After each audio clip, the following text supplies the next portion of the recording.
आज ही Doubtnut app download करें। Doubtnut पर होगा अब आपके सभी मैथ्स, केमिस्ट्री, फिजिक्स और बायोलॉजी डाउट्स का सफाया। बस अपने क्वेश्चन की फोटो खींचो, उसे क्रॉप करो और तुरंत वीडियो सोल्यूशन पाओ। Download now. Hello guys, so we were studying chapter 18 body fluids and circulation. Okay, last part में हमने स्टडी करा था इंट्रोडक्शन, ब्लड के बारे में देखा था, प्लाज्मा के बारे में देखा था एंड फॉर्म्ड एलिमेंट्स के बारे में देखा था। और फॉर्म्ड एलिमेंट्स के अंदर हमने पढ़ा था आरबीसीज। अब ये है हमारा पार्ट 2 और इसके अंदर हम स्टडी करेंगे ल्यूकोसाइट्स के बारे में, जिसको हम क्या कहते हैं, डब्ल्यूबीसीज भी कहते हैं। ठीक है, तो स्टार्ट करने से पहले हमने लास्ट क्लास में आपको एक चार्ट दिखाया था, एक बार उस चार्ट पे भी चलते हैं। तो देखो आरबीसीज अपना कंप्लीट हो चुका है, अब आते हैं ल्यूकोसाइट्स पे। तो ल्यूकोसाइट्स बेसिकली दो तरीके के होते हैं, ग्रैनुलोसाइट्स और ए ग्रैनुलोसाइट्स। विजिबल नहीं है तो कोई दिक्कत नहीं है, आगे हमें वैसे भी देखना ही है। ठीक है, ए ग्रैनुलोसाइट्स और यहाँ पे है अपना ग्रैनुलोसाइट्स। अब इन दोनों का क्लासिफिकेशन किस बेसिस पे है? देखो डब्ल्यूबीसीज, अब क्योंकि ये रेड नहीं है तो आपको माइक्रोस्कोप में ऐसे नहीं दिखेंगे। जो साइंटिस्ट ने क्या करा, इनको स्टेन करा। इनका स्टेन करा तो देखा कि जो अपने ग्रैनुलोसाइट्स थे, इनके साइटोप्लाज्म के अंदर ग्रैन्यूल्स जो थे वो बहुत ज़्यादा देखने को मिले। ये ग्रैनुलोसाइट्स के अंदर ग्रैन्यूल्स ये कैसे थे, बिल्कुल ऑलमोस्ट एब्सेंट थे और बहुत ही कम थे। ठीक है, अब फर्दर जिन सेल्स के अंदर और वी कैन से जिन डब्ल्यूबीसीज के अंदर ग्रैनुल्स थे वो डिफरेंट टाइप के थे, न्यूट्रोफिल्स, बेसोफिल्स और यूसिनोफिल्स। ये क्लासिफिकेशन किस बेसिस पे है? इनके फंक्शंस की बेसिस पे, तो हम देखेंगे कैसे। ठीक है, ऐसे ही आते हैं ए ग्रैनुलोसाइट्स पे। तो यहाँ पे भी अपने दो टाइप्स के थे, ये मोनोसाइट्स और लिम्फोसाइट्स। और लिम्फोसाइट फर्दर अपने थे दो टाइप के, B lymphocytes and T lymphocytes. अब क्योंकि एनसीईआरटी में सब कुछ लाइंस में लिखा है तो हो सकता था कि वहाँ पे आपको थोड़ा कन्फ्यूजन होता, इसलिए यहाँ पे हमने ब्रीफ में देख लिया है। ठीक है, यहाँ पे सब कुछ क्लियर है कि किस किस के कौन कौन से टाइप्स हैं। अब आते हैं वापस एनसीईआरटी पे। तो सबसे इम्पॉर्टेंट बात, ये होते हैं अपने कलरलेस। क्यों? क्योंकि इसके अंदर हीमोग्लोबिन नहीं होता। और आपको पता है कि डब्ल्यूबीसीज के अंदर रेड कलर जो था वो कहाँ से आ रहा था? हीमोग्लोबिन से आ रहा था। ठीक है, अब आते हैं, देखो यहाँ पे दे आर न्यूक्लिएटेड। तो ये भी कहीं ना कहीं क्या है, डिफरेंस है। आरबीसी जो थे अपने कैसे थे, इन्यूक्लिएटेड थे और we can say non nucleated थे, उसके अंदर न्यूक्लियस एब्सेंट था।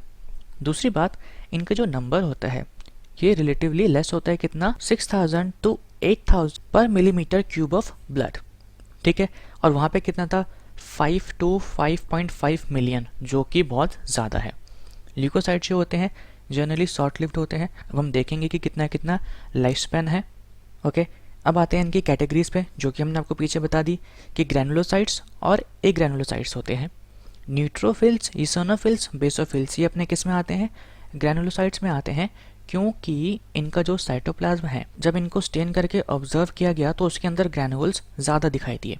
आप इस डायग्राम में भी देख सकते हैं, ये अपना ईसोनोफिल, बेसोफिल और न्यूट्रोफिल। तो यहाँ पे ये डॉटेड स्ट्रक्चर्स जो हैं ये सारे क्या हैं? ये अपने ग्रैनुल्स हैं। जबकि मोनोसाइट के केस में और लिम्फोसाइट के केस में ये जो डॉटेड स्ट्रक्चर्स हैं ये नहीं दिख रहे हैं। यहाँ पे जो डॉटेड स्ट्रक्चर्स हैं अपने ये नहीं दिख रहे हैं, है ना। इसलिए इसको क्या क्या दिया? इसलिए इनको क्या दिया? ए ग्रैनुलोसाइट्स। ओके, तो आगे वही बोल रखा है, वाइल लिम्फोसाइट्स एंड मोनोसाइट्स ये किसके अंदर आते हैं? ए ग्रैनुलोसाइट्स के अंदर आते हैं। और फर्दर अपना जो लिम्फोसाइट होते हैं ये दो तरीके के होते हैं, T lymphocyte and B lymphocyte. अब देखो स्टडी हम करते हैं हम डिफरेंट टाइप ऑफ ग्रैनुलोसाइट्स के बारे में। ठीक है, तो लाइन बाय लाइन स्टडी करते हैं। यहाँ पे इन्होंने मिक्स करके दे दिया है। सबसे पहले बात करते हैं न्यूट्रोफिल्स की। तो यहाँ पे आता है अपना न्यूट्रोफिल। फिर से इसको हम कह रहे हैं कि साथ साथ आप इसको नोट भी करते रहना उन पॉइंट्स को जो एनसीईआरटी में ना हो। ठीक है, तो उसका कितना परसेंटेज होता है? 60 टू 65% ऑफ टोटल डब्ल्यूबीसीज आर न्यूट्रोफिल्स। ठीक है, डेट मीन्स कि दे आर मोस्ट अबंडेंट। तो फिर से एक इम्पॉर्टेंट क्वेश्चन कि मोस्ट अबंडेंट डब्ल्यूबीसीज अपना कौन सा होता है? तो न्यूट्रोफिल। ओके, तो न्यूट्रोफिल जो होते हैं अपने, they are phagocytic. Phagocytic, phagocytic का मतलब क्या होता है कि ये एंगल्फ करते हैं किसको? बैक्टीरिया को। और इसके अंदर प्रेजेंट होते हैं बहुत सारे लाइसोजाइम एंजाइम्स। तो वो लाइसोजाइमिक एंजाइम्स जो हैं उस एंगल्फ बैक्टीरिया को डाइजेस्ट कर लेते हैं। ठीक है, तो यहाँ पे ये लिख भी रखा है, बट साथ में देखो यहाँ पे इन्होंने मोनोसाइट्स के बारे में भी बता दिया है कि जो अपने मोनोसाइट्स हैं वो भी कैसे हैं? फैगोसाइटिक हैं। ठीक है, जो डिस्ट्रॉय करते हैं foreign organism entering in the body. और यहाँ पे इन्होंने बता दिया कि मोनोसाइट कितना परसेंट होता है? 6 to 8%। तो हम सबका परसेंट जो है इस डायग्राम के नीचे लिखते रहते हैं। सबसे पहले न्यूट्रोफिल से, तो ये सबसे ज़्यादा अबेंडेंट था तो उसको हम यहाँ पे लिख देते हैं। कितना था ये अपना 60 to 65%। ओके, फिर हमने मोनोसाइट भी देख लिया, ये कितना होता है अपना 6 to 8%। तो 2 सेल हमने देख लिए हैं, दोनों के फंक्शंस भी देख लिए हैं। अब आते हैं हम बेसोफिल पे। तो बेसोफिल का परसेंटेज यहाँ पे दे रखा है, कितना है 0.5 to 1%। ये आप नीचे डायग्राम पे लिख लेना, ठीक है। और ये लीस्ट होते हैं। तो फिर से एक और इम्पॉर्टेंट क्वेश्चन कि सबसे ज़्यादा कौन सा था अपना न्यूट्रोफिल, सबसे कम कौन सा है अपना बेसोफिल, ठीक है। अब इनका फंक्शन क्या होता है कि ये सिक्रीट करते हैं एंटीकोएगुलेंट, कौन कौन से, सेरोटोनिन और हेपरिन। अब ये क्या है अपने एंटीकोएगुलेंट। अब इनका फंक्शन क्या होता है, कभी कभी अपने ब्लड वेसल्स के अंदर क्लॉट बन जाता है, ठीक है। अब उस वजह से क्या होता है कि ब्लड अपना फ्लो नहीं कर पाता और हेमरेज होने के चांसेस होते हैं।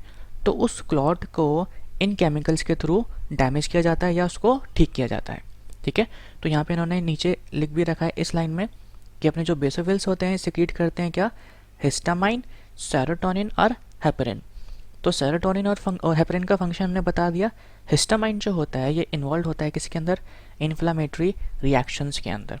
जैसे कि आपका कभी कभी हाथ जल जाता है, कुछ हो जाता है, ठीक है। तो उस टाइम पे जो सेल्स वर्क करते हैं वो कौन से होते हैं, अपने बेसोफिल्स होते हैं। सिंपल। लास्ट अपना टाइप ऑफ ग्रैनुलोसाइट है इओसिनोफिल्स। इसका परसेंटेज कितना होता है 2 to 3%। और इनका काम क्या होता है, ये रेजिस्ट करते हैं इन्फेक्शंस, ठीक है, and are also associated with allergic reactions.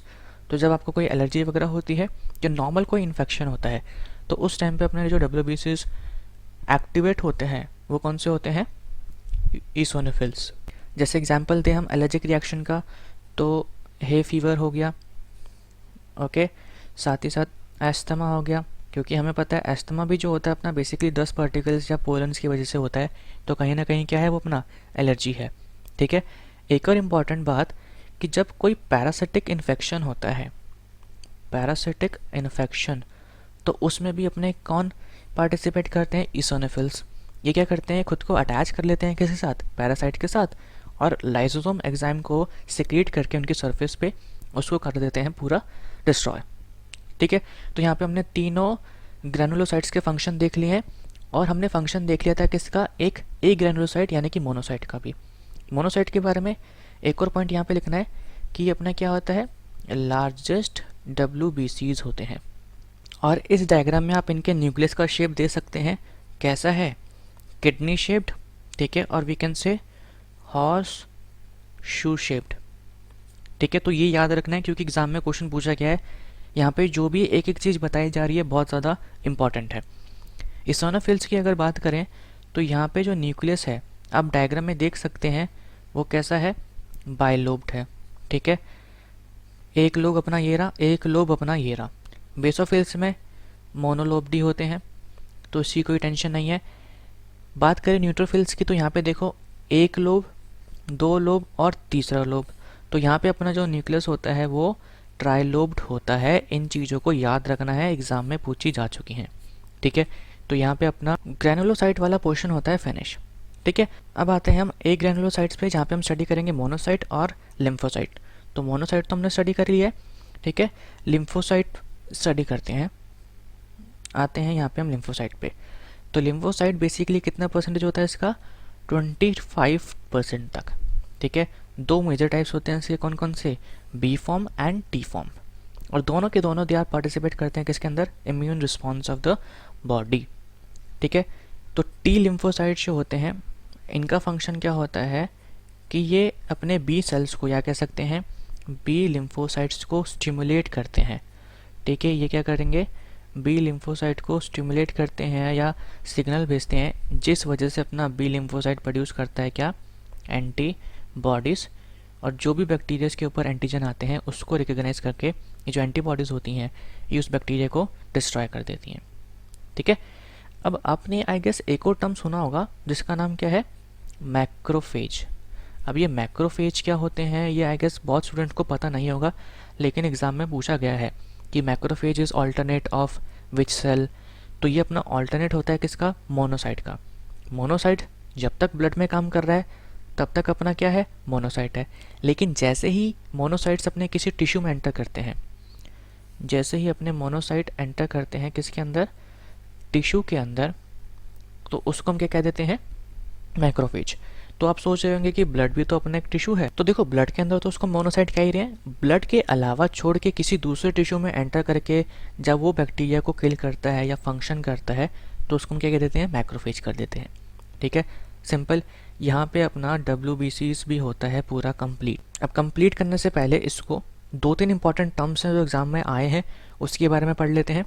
इस सबको हम इरेज कर रहे हैं, इसको आप नोट कर लेना। तो पहला टर्म है अपना क्या, ल्यूकोपोएसिस। तो अब आई गेस ल्यूकोपोएसिस तो बहुत सारे स्टूडेंट समझ ही गए होंगे।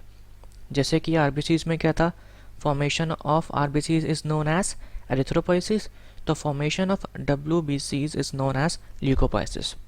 सिंपल। अब ये होता कहाँ पे है, तो ये होता है अपना बोन मैरो में, और वी कैन से आप वाइट बोन मैरो के अंदर। ओके, बात कर लेते हैं यहाँ पे लाइफ स्पैन की। तो जो अपने ग्रैनुलोसाइट्स होते हैं, यानी कि यूसोनोफिल्स, बेसोफिल्स और न्यूट्रोफिल्स, उनका होता है 4 to 8 आवर्स। ठीक है, फिर अपने जो ए ग्रैनुलोसाइट्स होते हैं जिसके अंदर क्या आता है, मोनोसाइट, तो मोनोसाइट का लाइफ स्पैन होता है अपना 10 to 20 आवर्स। ठीक है, लास्ट अपना यहाँ पे बचता है क्या, लिम्फोसाइट्स। तो लिम्फोसाइट्स जो होते हैं इनका लाइफ स्पैन होता है फ्यू डेज टू मंथ। ठीक है, ये बहुत इंपॉर्टेंट है तो इसको भी आपको नोट करना है। बाकी कुछ जो इंपॉर्टेंट टर्म्स बचेंगे उसको हम चैप्टर के लास्ट में डिस्कस कर लेंगे। ठीक है, ये ज़्यादा इंपॉर्टेंट है अपने। अब आते हैं हम प्लेटलेट्स पे। तो प्लेटलेट्स जो होते हैं इसको हम थ्रोम्बोसाइट्स भी कहते हैं। अब देखो अपने प्लेटलेट्स जो होते हैं they are not true cells. ठीक है, बेसिकली क्या होते हैं, सेल के फ्रेगमेंट्स होते हैं, इसके अंदर भी न्यूक्लियस वगैरह एब्सेंट होता है। तो यहाँ पे हम लिख देते हैं कि ये भी लैक करते हैं न्यूक्लियाई। इसलिए जब हम चार्ट पढ़ रहे थे, यहाँ पे देखो इस वाले चार्ट में हमने क्या देखा था कि अपना जो ब्लड सेल है उसको और प्लेटलेट को अलग अलग करा गया है। क्यों, क्योंकि ये अपने ट्रू सेल हैं और प्लेटलेट्स क्या होते हैं, दे आर सेल फ्रेगमेंट्स। अब इन दोनों में क्या डिफरेंस होता है कि अपना जो ब्लड प्लेटलेट्स हैं बेसिकली इनका साइज़ बहुत ज़्यादा स्मॉल होता है। ठीक है, ये लैक करते हैं क्या, न्यूक्लियाई, और कंटेन करते हैं फ्यू सेल ऑर्गेनेलीज। तो अब देखो आपको लग रहा होगा कि अपने जो आरबीसीज हैं इसके अंदर भी तो न्यूक्लियाई नहीं था, लेकिन इसका साइज़ बड़ा था। मोर ओवर इसके अंदर सिर्फ माइटोकॉन्ड्रिया एब्सेंट था और कुछ भी एब्सेंट नहीं था। ठीक है, तो इसलिए इन दोनों को अलग अलग कैटेगरी में किस बेसिस पे, साइज़ के बेसिस पे और उनके फीचर्स के बेसिस पे रखा गया था। ओके, तो वापस हम एनसीईआरटी पे आते हैं। अब ये किससे बनते हैं, produced from megakaryocytes. Megakaryocytes special cell होते हैं किसके अंदर, बोन मैरो के अंदर। तो वो सेल क्या करते हैं, फ्रेगमेंट होते हैं उनके, और वही फ्रेगमेंट्स क्या बनाते हैं, प्लेटलेट्स बनाते हैं। आते हैं इनके नंबर पे, तो नंबर कितना है इसका, 1.5 लाख to 3.5 लाख प्लेटलेट्स पर मिलीमीटर क्यूब ऑफ ब्लड। अब देखो प्लेटलेट्स का फंक्शन क्या होता है, ये रिलीज करते हैं वैरायटी ऑफ सब्सटेंसेस जो इन्वॉल्व होते हैं किसके अंदर, coagulation and clotting of blood में। ओके, तो बेसिकली क्लॉटिंग में इनका इंपॉर्टेंट रोल होता है। अगर मान लो कि प्लेटलेट्स के नंबर में रिडक्शन हो जाता है तो अल्टीमेटली क्या हो जाएंगे, क्लॉटिंग डिसऑर्डर्स हो जाएंगे। ठीक है, और उस कंडीशन को हम क्या कहते हैं, जब प्लेटलेट का नंबर रिड्यूस हो जाता है तो थ्रोम्बोसाइटोपिनिया। अब ये कंडीशन हमें कब देखने को मिलती है, जब किसी इंडिविजुअल को डेंगू होता है तो अब देखते हैं कि उसकी बॉडी के अंदर प्लेटलेट्स बहुत कम हो जाते हैं। ठीक है, जिसकी वजह से क्या होता है, excessive loss of blood from the body, यानी कि अगर उसको कोई इंजरी हो गई तो प्लेटलेट्स कम है, क्लॉटिंग होगी नहीं। ठीक है, और ब्लड जो लॉस है वो ज़्यादा हो जाएगा। ओके, तो यहाँ पे अब अपने पूरे फॉर्म्ड एलिमेंट्स हो जाते हैं कंप्लीट। अब हम देखेंगे ब्लड ग्रुप्स के बारे में कि बेसिकली ब्लड ग्रुप जो है ये क्या होते हैं। ठीक है, कैसे जब आप ट्रांसफ्यूजन करते हैं तो ब्लड ग्रुप्स को ध्यान में रख के करते हैं। ओके, और कितने टाइप ऑफ अपने ब्लड ग्रुप्स होते हैं, कौन सा यूनिवर्सल एक्सेप्टर है, कौन सा यूनिवर्सल डोनर है। तो देखो बहुत सारे ब्लड ग्रुप्स जो थे उनकी कैटेगरी को स्टडी करा गया था, different type of blood groups को स्टडी किया गया था। लेकिन दो इंपॉर्टेंट ब्लड ग्रुप कौन कौन से हैं अपने, एक तो ABO ब्लड ग्रुपिंग और एक RH नेगेटिव ब्लड ग्रुपिंग। ठीक है, और ये जो अपने ब्लड ग्रुपिंग जो थी ABO वाली, ये डिस्कवर करी थी किसने? कार्ल लैंडस्टेनर ने। ओके, और कब? 1901 में। तो एग्जाम में बहुत इंपॉर्टेंट क्वेश्चन आता है कि एबीओ ब्लड ग्रुप किसने डिस्कवर करा था। दूसरी बात कि फादर ऑफ ब्लड ग्रुप या ब्लड ग्रुपिंग कह सकते हैं, ये कौन होते हैं? तो यहाँ पे अपना कौन था? Karl Landsteiner. क्योंकि जब हम देखेंगे RH नेगेटिव वाला तो वहाँ पे भी इनका पार्टिसिपेशन था एक और साइंटिस्ट के साथ। ठीक है, अब होता क्या है कि मैंने आपको बताया था एंटीजन के बारे में। एंटीजन बेसिकली क्या होते हैं? सर्टेन मॉलिक्यूल्स कह सकते हैं या सब्सटेंस कह सकते हैं जो प्रेजेंट होते हैं सेल की बॉडी के ऊपर। जैसे मान लो ये अपना सेल हो गया। ओके, अब इसकी सरफेस पे प्रेजेंट है ये एक मॉलिक्यूल। अब इसको रिकॉग्नाइज किया जाता है as foreign by immune system of another individual. ठीक है, और ये हर केस में होगा। जैसे कि मान लो अगर हमारा सेल है, ठीक है, तो सामने वाले के लिए क्या आएगा? वो सामने वाले इंडिविजुअल के लिए एंटीजन होगा अगर हमारा सेल उसकी बॉडी में जाएगा। अगर उसका सेल आपकी बॉडी में आता है तो आपके वाले के लिए ये जो मॉलिक्यूल है ये क्या होगा? फॉरेन होगा। ठीक है, और इसको रिकॉग्नाइज करेगा कौन? अपना इम्यून सिस्टम। और इम्यून सिस्टम में भी कौन सा रिकॉग्नाइज करता है? एंटीबॉडीज रिकॉग्नाइज करती हैं। तो इसी सब्सटेंस को हम क्या कहते हैं? एंटीजेंस कहते हैं। ठीक है, तो बेसिकली एंटीजेंस जो होते हैं they are identity card of cell, simple terms में कह सकते हैं। अब अपने जो ब्लड ग्रुप्स थे उनका क्लासिफिकेशन भी कहीं ना कहीं इस बेसिस पे ही किया गया है। अपने दो तरह के एंटीजेंस होते हैं, एंटीजन ए, एंटीजन बी। ठीक है, जैसे कि यहाँ पे लिखा भी हुआ है, two surface antigens on RBCs namely A and B. Similarly plasma जो होता है ऑफ डिफरेंट इंडिविजुअल कंटेन करते हैं क्या? दो नेचुरल एंटीबॉडीज। अब ये एंटीबॉडीज और एंटीजन में देखो क्या रिलेशन होगा उसको हम आगे देखेंगे। ठीक है, डिस्ट्रीब्यूशन जो होता है एंटीजन का और antibodies in 4 blood groups A, B, A B and O, वो दे रखा है हमें गिवन टेबल में। तो इसको हम स्टडी करते हैं टेबल की हेल्प से। तो इस टेबल में देखो, अगर किसी इंडिविजुअल के आरबीसीज के ऊपर प्रेजेंट है एंटीजन ए तो उसका ब्लड ग्रुप क्या हो जाएगा? ए ब्लड ग्रुप। अब ध्यान में रखने वाली बात क्या है कि जो प्लाज्मा में एंटीबॉडी होती है वो एंटीजन के अपोजिट होती है। ठीक है, यानी कि एंटीजन ए है तो प्लाज्मा में एंटीबॉडी कौन सी होगी? Anti B. अब इसको हम डायग्राम की हेल्प से भी समझते हैं। यहाँ पे देखो ये हो गया, ये जो स्क्वायर है ये रिप्रेजेंट कर रहा है अपना एंटीजन ए। ठीक है, तो ये ब्लड ग्रुप हो जाएगा कौन सा? ए, ये आरबीसी है। अब एक दूसरा ह्यूमन बीइंग है, ठीक है, उसके अंदर ब्लड ग्रुप बी है और उसके एंटीजन को हम रिप्रेजेंट करते हैं सर्कल से। तो ये हो गया अपना ब्लड ग्रुप बी और इसके प्लाज्मा में एंटीबॉडी प्रेजेंट होगी कौन सी? Anti A. अब कोई तीसरा इंडिविजुअल है, इसके सेल पे प्रेजेंट है ये एंटीजन ए और साथ ही साथ एंटीजन बी। तो ये ए हो गया, ये बी हो गया। डेट मीन्स का इसका ब्लड ग्रुप कौन सा होगा? A B. तो देखो जब ब्लड ग्रुप ए बी होता है तो एंटीजन ए और बी दोनों प्रेजेंट होते हैं। इस केस में क्या प्रेजेंट नहीं होगा? क्योंकि अब यहाँ पे दोनों एंटीजन प्रेजेंट है और हमने बोला था कि जो एंटीजन प्रेजेंट होता है उसके अपोजिट वाली एंटीबॉडी प्लाज्मा में होती है। तो अब दोनों ही एंटीजन प्रेजेंट है तो जाहिर सी बात है कि प्लाज्मा के अंदर कोई भी एंटीबॉडी नहीं होगी। ठीक है, और ये अपना जो ब्लड ग्रुप है वो चारों से ले सकता है, चारों ब्लड ग्रुप से ले सकता है। क्यों ले सकता है उस चीज़ को भी हम समझेंगे।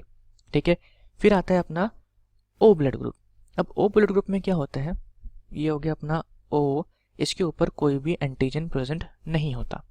ठीक है, यानी कि इसके प्लाज्मा के अंदर दोनों एंटीबॉडीज प्रेजेंट होंगी। अब हम समझते हैं कि ये डोनर का और रेसिपिएंट का क्या सीन है। तो उसको हम ए से ही स्टार्ट करते हैं। अब देखो जैसे मान लो कि अगर आप किसी ए ब्लड ग्रुप वाले इंडिविजुअल को बी वाला ब्लड देते हैं तो बी में क्या जाएगा? बी एंटीजन जाएगा उसके ब्लड के अंदर। ठीक है, अब इसके ब्लड में क्या प्रेजेंट है? एंटीबॉडी बी प्रेजेंट है। एंटीबॉडी बी क्या करेगी? इस बी एंटीजन को रिकॉग्नाइज करेगी और अल्टीमेटली इन आरबीसीज को क्या कर देगी? डिस्ट्रॉय कर देगी। ठीक है, तो भैया बी से नहीं ले सकता, ए बी। अब ए बी के पास तो दोनों ही एंटीजन प्रेजेंट है तो एंटीबॉडी क्या करेगी? बी को रिकॉग्नाइज कर लेगी। ठीक है, और फिर से इस सेल को डिस्ट्रॉय कर देगी। ओ क्या करेगा कि ओ के ऊपर तो कोई एंटीजन ही नहीं है तो एंटीबॉडी तो उसको रिकॉग्नाइज नहीं कर पाएगी। डेट मीन्स कि ओ इसको ब्लड ग्रुप दे सकता है। ठीक है, बी और ए बी नहीं दे सकते और ए से तो ये ले ही सकता है। ठीक है, तो उसके डोनर कौन कौन से हो गए? ए और ओ हो गए। आते हैं बी पे, तो बी पे भी सेम अप्लाई करो। देखो कि बी जो है अपना बी से तो ले ही सकता है, उसको चेक करने की जरूरत नहीं है। लेकिन जब ये ए से लेगा तो यहाँ पे प्रेजेंट है एंटीबॉडी ए, तो ये एंटीबॉडी इसके एंटीजन पे अटैक करेगी। ए बी से लेगा तो यहाँ पे भी एंटीजन ए प्रेजेंट है, एंटीबॉडी ए फिर से इसको रिकॉग्नाइज कर लेगी और अटैक कर देगी। ठीक है, बात करते हैं ओ की, तो ओ पे फिर से कोई एंटीजन नहीं है, तो एंटीबॉडी इसको रिकॉग्नाइज नहीं कर पाएगी और यहाँ से ब्लड को ये एक्सेप्ट कर लेगा। ठीक है, आते हैं हम ए बी पे। तो अब ए बी पे एंटीजन्स दोनों प्रेजेंट हैं, लेकिन इसके प्लाज्मा में कोई भी एंटीबॉडी नहीं है। मतलब कि इसके प्लाज्मा के अंदर जब एंटीबॉडी ही नहीं है, यानी कि बॉडी गार्ड ही नहीं है, तो वो सामने वाले बंदे पे अटैक कैसे करेगा, है ना। वो तो सबको कहेगा कि हाँ भाई आ जाओ कोई दिक्कत ही नहीं है। तो यहाँ पे बेसिकली हम कह सकते हैं कोई देखने वाला नहीं है, तो कोई भी ब्लड इसके अंदर ईजिली आ जाता है। तो ये ए बी से तो ले ही सकता है, ए से भी ले सकता है, बी से भी ले सकता है और ओ से भी ले सकता है। डेट मीन्स हम कह सकते हैं कि अपने जो यूनिवर्सल एक्सेप्टर्स जो होते हैं वो कौन होते हैं, ए बी होते हैं। ठीक है, बात करें ओ की, तो इसके अंदर एंटी ए प्रेजेंट है और एंटी बी भी प्रेजेंट है। तो ए वाला ब्लड नहीं ले सकता क्योंकि एंटी ए अटैक कर देगा, बी वाला भी नहीं ले सकता क्योंकि एंटी बी अटैक कर देगा, और ए बी के लिए तो फिर यहाँ पे दोनों है ही। बचा क्या अपना सिर्फ ओ, तो ये सिर्फ ओ से ही ले सकता है। ठीक है, तो अब ये क्या कह रहा है कि ऊपर वाली टेबल से हमें क्या पता लगा कि जो ओ ब्लड है वो डोनेट कर सकता है to person with any other blood group. इसलिए ओ जो है अपना वो क्या है, इंडिविजुअल विद यूनिवर्सल डोनर। और ओ यूनिवर्सल डोनर क्यों है हमने बता दिया, क्योंकि उसकी सरफेस पे कोई भी एंटीजन प्रेजेंट नहीं है। सिंपल। पर्सन ए बी जिसका ब्लड ग्रुप ए है वो एक्सेप्ट कर सकता है ब्लड ए बी से as well as other group of blood से। क्यों? क्योंकि उसके पास कोई भी बॉडीगार्ड नहीं है, कोई भी एंटीबॉडी नहीं है, तो किसी को अटैक नहीं करते, इसलिए ये अपने होते हैं यूनिवर्सल रेसिपिएंट। तो देखो एग्जाम में क्वेश्चन ना दो तरीके से आते हैं कि यूनिवर्सल एक्सेप्टर कौन है और यूनिवर्सल डोनर कौन है। तो इन चारों के हेल्प से आप बता सकते हैं कौन है। लेकिन अगर मैं आपसे पूछूं कि ओ नेगेटिव और ओ पॉजिटिव इन दोनों में से कौन सा यूनिवर्सल डोनर है, या ए बी पॉजिटिव और ए बी नेगेटिव इन दोनों में से कौन सा यूनिवर्सल रेसिपिएंट है, तो आपको हो जाएगी दिक्कत। इस चीज़ को हम समझेंगे किसकी हेल्प से, आर एच एंटीजन की हेल्प से और आर एच ब्लड ग्रुपिंग की हेल्प से। ठीक है, तो अब हम उसको देखेंगे नेक्स्ट वीडियो के अंदर। यहाँ पे अपना ये वीडियो होता है complete. Thank you so much.